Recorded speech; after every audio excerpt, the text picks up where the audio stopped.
Hi, I'm Ryan. I'd like to share with you my beliefs as a teacher. It's one of my advocacies that our children, the young people nowadays, should engage themselves in public speaking. Although I know that many of you are afraid to really face an audience and to speak your mind out loud, well, at first, at the onset, it's kind of be a little scary. But if we get the hang of it, we're gonna enjoy it, and more importantly, we can benefit from it. It's my advocacy to tell you that we have to maximize this skill, public speaking or rhetoric, that when we put it in the academic realm. When we say rhetoric or public speaking, it's it's a different. I consider it as the zenith of all speech because it's a persuasive way of speaking. It's an art of convincing people, of persuading people. Actually, sometimes we are unaware that we are doing that thing almost every day. We are always trying to convince people to understand our thoughts, to agree to the things that we're talking about, to agree to our opinions. Just for example, if you're talking to your friend and you have a certain issue, of course, in that particular context, the two of you are exchanging messages, and you, who's who's perhaps so passionate about that particular topic, would like to convince your friend that this how it should be put into context. This how we have to talk about it, how to deal with it, right? So that's public speaking. Sometimes we have this perception that public speaking is only for politicians, for rallyists, for those who are protesting in the streets. No, I told you last time that whether you're a student or an employee or perhaps a leader, all the more if you're a leader, you'll be needing this skill. And this skill is your key success. It is this skill that will help you climb up the corporate ladder. If, for example, you work for a company or if you're a politician.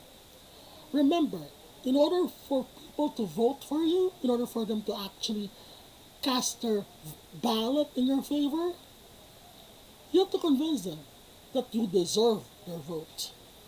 And convincing them, of course, should be done through public speaking. During the time of Socrates with the sophists, if you remember your sophists, these were the public speakers, and there was some kind of a conflict between Socrates and the sophists, but that's the philosophical side of it. But if we were going to be tracking back where public speaking began, actually it was Aristotle who first published the most influential text on rhetoric.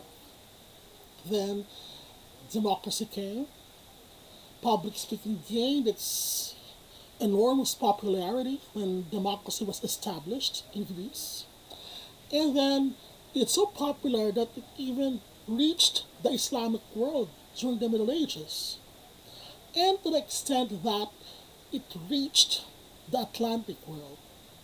We all know that the United States of America has produced a lot of eloquent public speakers, a lot of great public speakers. We have John F. Kennedy, we have Abraham Lincoln, we also have the most recent one, we have Barack Obama, Ronald Reagan. When I studied a course in Harvard, through their edX platform, Ronald Reagan is considered as a very good public speaker as well. So, what am I trying to say here? What is my purpose for this video? I want to realize that despite the fact that we may be struggling to embrace public speaking, it's part of our lives. It's part of our lives to convince, to argue. We don't just communicate. Sometimes we have to convince. Actually, we may be unaware, but there are times that we've got to really convince and we have to argue. We have to make our point. And public speaking will benefit you a lot, especially if we're studying or if we're working. You can get the best out of the things that we're doing if you can convey your thoughts efficiently, properly, and convincingly. That's why I've been advocating that we have to learn and engage in public speaking. And I would like also to get rid of the notion, the perception. I wanna eliminate that misconception that public speaking is just all about debating or argumentation. No. We are actually doing public speaking every day. It's just that we are unwittingly engaged in it. For example, we're already doing it. We're not really conscious that we're already actually engaged in public speaking. And whether it's gonna be English or Filipino, it doesn't matter. It's just your language. But the thing here is, you have to learn public speaking. You have to embrace public speaking as a tool, as your vehicle to achieve your goals and aspirations. Next time, we're gonna dig more deeply into public speaking. We're gonna have elaborate discussions on public speaking. So please subscribe to my YouTube channel and please don't forget to click the bell button so that you can be notified every time I come out with a video. So see you then.